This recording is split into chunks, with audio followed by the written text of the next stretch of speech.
Salut à vous la famille Nouvelle Aslan TV. Avant de commencer, n'oubliez pas de vous abonner et d'activer la cloche de notification pour être informé à chaque fois que nous mettons une vidéo en ligne.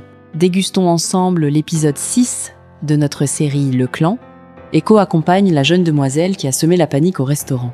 Dans la voiture, cette dernière lui demande ce qu'il fait dans la vie. Il répond qu'il écrit des scénarios sur un blog qu'il tient sur Internet. Il lui retourne la question, elle reste évasive, puis met de la musique et se met à chanter. Une dizaine de mètres plus loin, la voiture tombe en panne.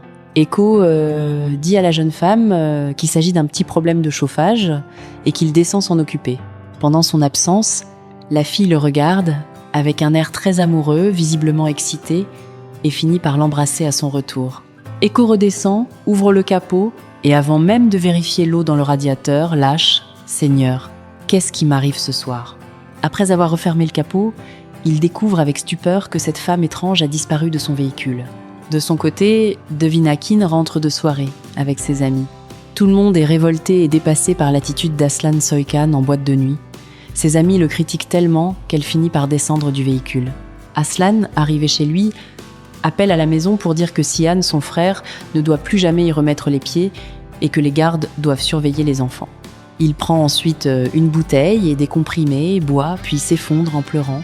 Devin, arrivant, aperçoit la scène à travers la porte vitrée et appelle Aslan pour qu'il ouvre, mais il refuse. Elle finit par briser la porte vitrée avec une petite table, entre, prend Aslan dans ses bras et le réconforte en lui disant qu'elle restera avec lui, qu'il ne doit pas s'inquiéter. Aslan, très affecté par son propre comportement, s'excuse 1000 fois auprès de Devin et promet de ne plus jamais recommencer. Les deux amoureux se retrouvent ensuite dans une étreinte, dans une atmosphère très mélancolique. Ulya Soykan arrive dans la chambre de Seher, sa belle-mère, et la trouve en train de se débattre avec Ceylan qui essaie de la coucher. Seher reste très silencieuse et refuse presque toute coopération. Ceylan, en colère, demande à Ulya pourquoi on lui inflige cette tâche alors que Seher refuse catégoriquement de coopérer. Ulya comprend et demande à Ceylan de partir, disant qu'elle finira elle-même de préparer Seher pour la nuit. Dès qu'elle commence à s'occuper d'elle, dans une attitude sérieuse et contrariée, Seher lui demande pourquoi elle refuse de laisser Devin tranquille.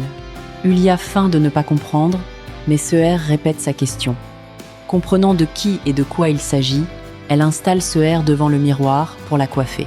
Une fois assise, Seher lui confie que son petit-fils, Aslan, est bien plus heureux depuis que cette fille est entrée dans sa vie et lui recommande de les laisser en paix.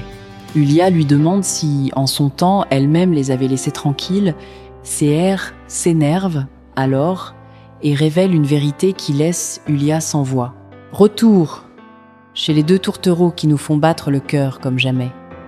Aslan continue de jouer les enfants gâtés et redemande pardon à sa dulcinée pour son comportement de la soirée. Devin prend alors la parole et dit qu'elle assume pleinement son choix, car en acceptant de sortir avec Aslan, elle savait dans quel genre de famille elle s'engageait et qu'elle ne regrette rien. Elle revient ensuite sur les événements de la soirée et lui annonce avec franchise qu'elle va lui faire une petite thérapie, car il est important qu'il comprenne certaines choses.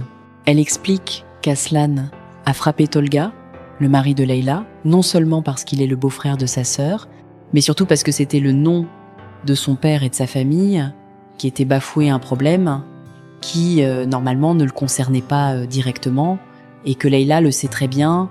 Elle ajoute que même s'il se battait pendant 10 ans contre Tolga, cette amertume resterait toujours présente. Il répond qu'il était très travailleur, mais qu'il ne finira pas comme lui. Il fera tout pour protéger sa famille et ne tombera jamais. Il finit par dire à Devin combien de fois il l'aime, et qu'il la mettra dans les meilleures conditions de vie possibles. Elle lui dit ensuite de rester calme et d'aller dormir. Il s'exécute, se couchant à l'aise comme un gros bébé. Le lendemain matin, le soleil entre dans la chambre en une journée ensoleillée. Aslan se lève et découvre ses vêtements déjà bien préparés.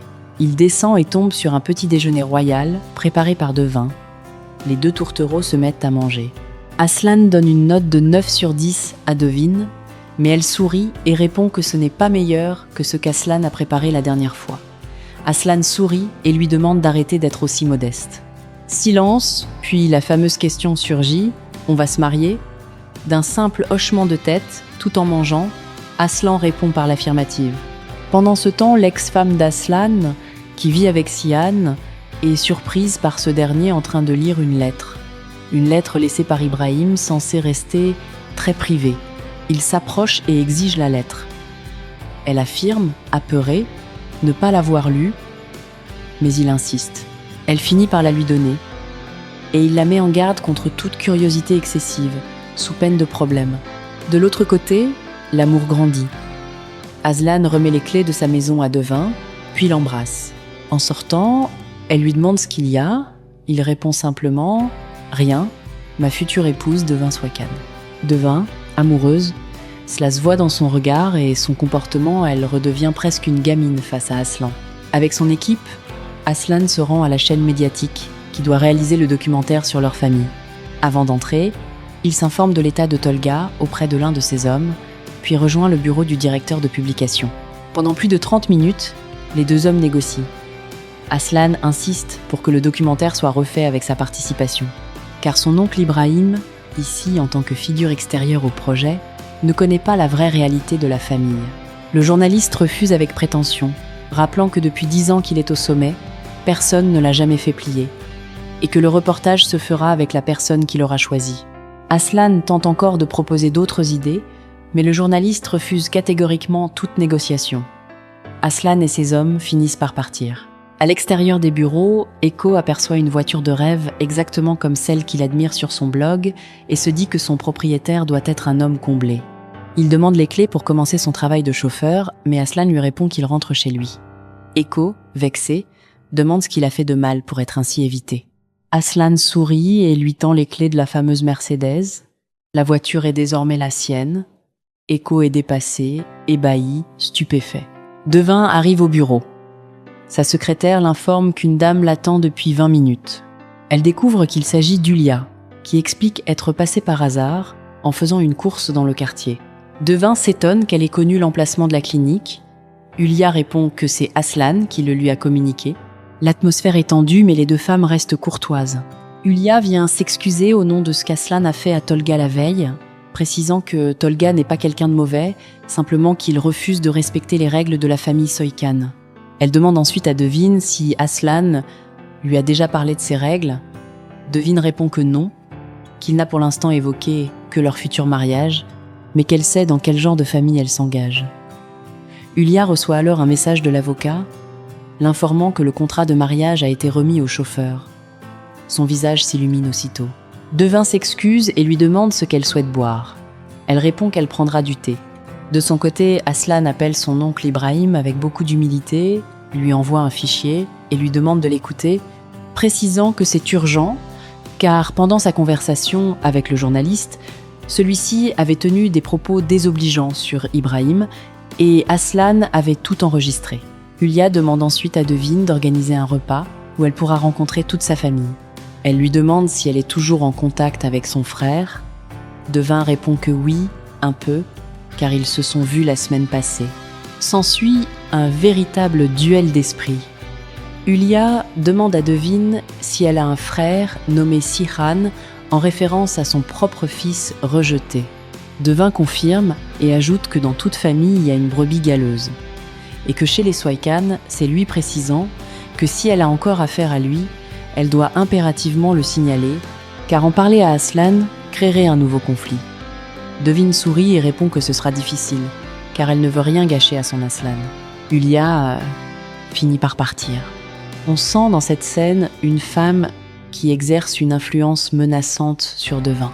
De retour chez elle, Ulia croise Aslan, lui remet le contrat de mariage, puis s'éloigne.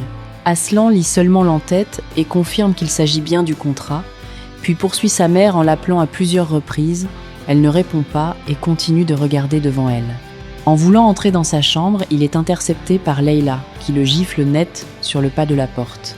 Aslan se rend alors dans le bureau de sa mère et lit le contrat à voix haute. Il s'agit en réalité d'un contrat qui ne donne aucun avantage à Devin, ce qu'Aslan désapprouve fermement. Il reproche à Ulia de vouloir tout contrôler, saisit une photo de son propre mariage et la brandit devant elle en disant « Regarde, comme tu étais heureuse ici, pourquoi ne veux-tu pas que je vive le même bonheur ?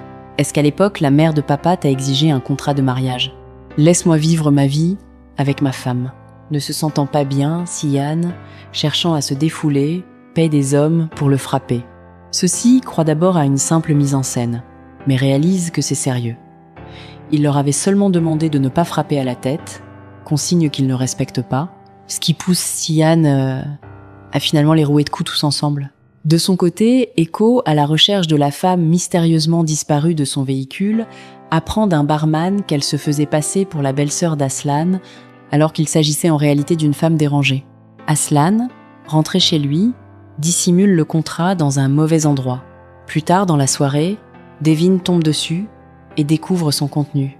Prise de colère, elle se dispute avec Aslan, et sa colère monte tant qu'elle finit par quitter la maison. C'est la fin de la vidéo, et j'espère que vous avez aimé cet épisode. Nos vidéos nous demandent énormément de temps, il faut visionner, résumer, faire la voix, puis monter et publier. Alors n'hésitez pas à nous encourager avec des likes, des commentaires et des partages. Merci.